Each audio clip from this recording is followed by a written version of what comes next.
monde, j'espère que vous allez bien. On se retrouve pour cette deuxième vidéo.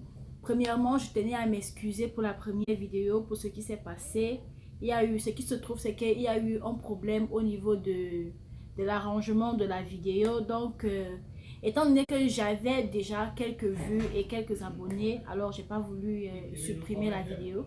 Donc, j'ai préféré recommencer, laisser la vidéo en ligne pour conserver, n'est-ce pas, les abonnés et certaines vues, et maintenant recommencer l'histoire à nouveau, et tout en espérant que cette fois ce ne sera plus il n'y aura plus de difficultés, ce sera ok.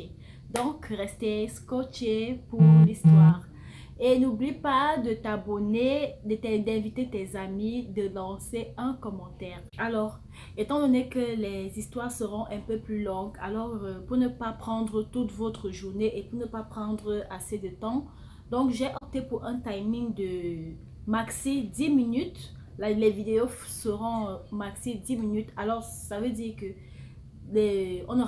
l'histoire aura une continuité, genre une première partie, une deuxième partie et puis une troisième partie.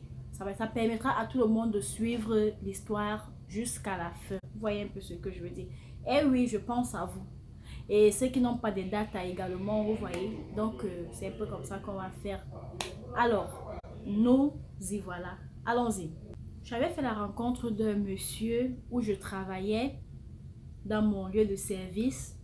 Le monsieur en question, c'était vraiment, quand je dis un monsieur, c'était vraiment pas un monsieur en tant que tel, mais c'était un papa.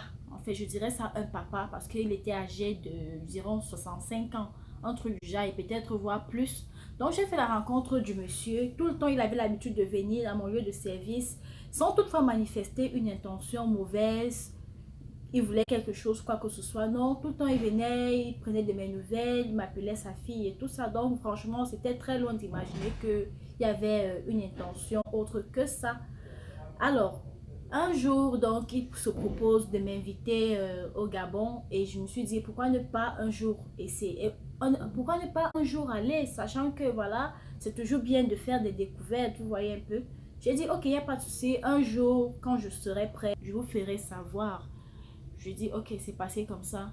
Bon, le monsieur en question, je ne vais pas prononcer son nom parce qu'il s'agit d'une autorité gabonaise. Donc, pour éviter de... Vous voyez un peu ce que je dis, pour camoufler le nom. Donc, c'était vraiment un monsieur assis. Il avait, chaque fois il y avait des rencontres, des réunions entre autorités guinéennes et gabonaises, il venait tout le temps. Donc, c'est comme ça que chaque fois, on se côtoyait, comment tu vas et tout. Il a pris mon numéro, je vais souvent t'appeler, tu es comme ma fille et tout ça. Je dis, ok, je ne voyais vraiment pas d'inconvénient, c'était d'accord.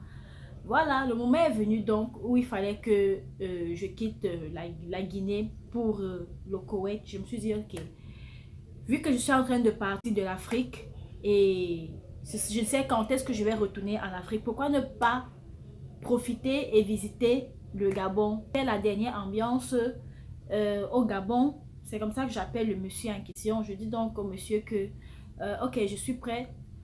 Sans toutefois lui dire que je vais quitter le pays ou quoi que ce soit, ou bien j'ai un voyage en cours. Non, je lui dis d'accord, je suis prête, monsieur, pour le voyage. Il me dit d'accord, il n'y a pas de souci. Je programme, je te prends le ticket et tout ça. Je lui dis à une condition, je ne peux pas venir seule, il faudrait que je vienne avec quelqu'un, avec une de mes amies. Il me dit non, il n'y a pas de souci, si tu veux, tu viens avec tes amis, il n'y a pas de souci. Et tout ça.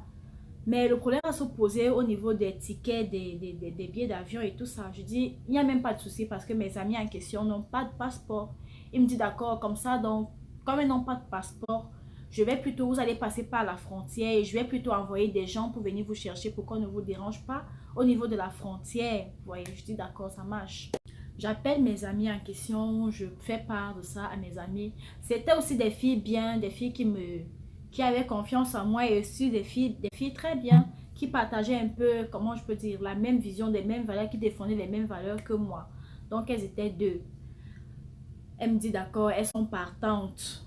Alors le jour est venu où il fallait partir. J'appelle le monsieur, il me dit ok, on programme et tout ça. Donc on a programmé, il a envoyé des gens au niveau de la frontière, ils sont venus nous chercher, nous sommes arrivés. C'était tout pour la première partie de l'histoire. Comme je vous ai dit, le timing sera maxi 10 minutes, donc je ne vais pas prendre trop de votre temps pour la prochaine histoire, on se retrouve dans 2 ou 3 jours pour la suite de l'histoire. Invitez vos amis. J'espère qu'on sera plus nombreux la prochaine fois. Il ne s'agit pas juste des story time. Ne venez pas juste pour écouter des stories, mais écoutez les leçons qui seront derrière ces stories. Nous sommes grands dans le Seigneur. Nous avons des valeurs. Alors défendons ces valeurs dans le nom du Seigneur. Soyez bénis. Ciao.